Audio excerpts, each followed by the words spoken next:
Voilà ce que le Christ essaye de nous dire. Il essaye de nous dire que très souvent, lorsque lui, il nous donne quelque chose à faire, lorsque lui, il nous dit ce que nous devons faire de notre vie, lorsqu'il nous donne une bonne semence, quelque chose que nous pouvons semer, et une fois que nous avons semé, nous allons récolter, et généralement c'est un insight, c'est une révélation, c'est une opportunité, un business, c'est peut-être fonder une famille, je ne sais pas quel est ton projet.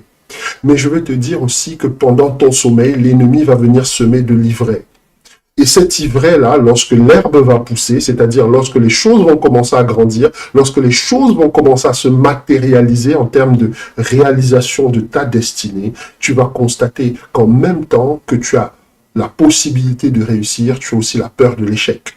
Tu vas constater qu'en même temps que tu as la possibilité de percer, il y a aussi en toi une envie de paresser, de ne rien faire, de dormir, etc.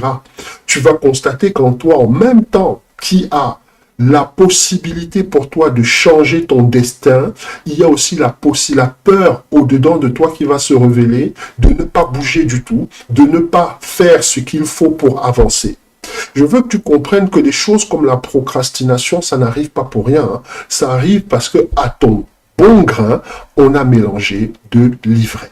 Et là, je commence à te donner les éléments. Entrons dans le concept de la parabole du bon grain et de l'ivraie. Donc là, l'explication, je viens de te la donner. Les détails, je te les ai donnés. Mais sur la partie B, ici, je te dis qu'il y a une raison pour laquelle tout se passe la nuit. Pourquoi ça se passe la nuit? Eh bien, la nuit représente le moment où notre conscience est la plus vulnérable. Pourquoi notre conscience est la plus vulnérable? Parce qu'elle est endormie. Et là, c'est notre subconscient qui prend le relais. Lorsque le subconscient prend le relais, il faut faire très très attention.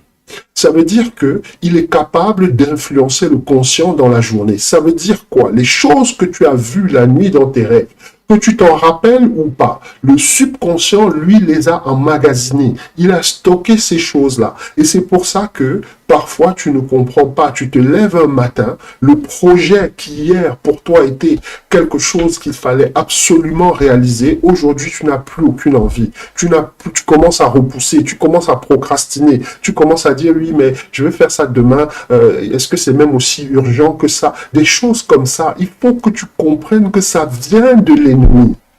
Et l'ennemi l'a travaillé dans ton sommeil. Tu sais, c'est toujours par niveau dans la maison de Dieu. Quand tu as des problèmes de sommeil et que tu es en Christ, tu vas aller voir, je ne sais pas moi, ton pasteur, ou je ne sais pas toi, un dirigeant spirituel, il va te dire, ah oui, mais c'est le diable qui t'attaque. Mais ça, c'est un fait. C'est déjà avéré que c'est le diable qui t'attaque. C'est le comment qui est important. C'est le comment qui va déterminer si toi, tu vas sortir de cette situation ou pas. C'est le comment qui va déterminer si cette situation-là, tu vas vraiment pouvoir avoir la victoire. Parce que la victoire, c'est toujours déterminé par le niveau de connaissance que tu as dans le spirituel. Celui qui sait le plus, c'est celui qui peut le plus. Parce que le mot puissance est désigné par le mot, derrière puissance, il y a le mot autorité. Et derrière autorité, il y a le mot qualité. Et derrière le mot qualité, il y a toujours le mot savoir et connaissance. En d'autres termes, ce que je suis en train de te dire d'une façon très simple. Quand on va te dire que c'est le diable qui t'attaque, c'est l'explication la plus basique. Peut-être que c'est ce qu'on te donne, mais ce n'est pas ce à quoi tu dois t'arrêter.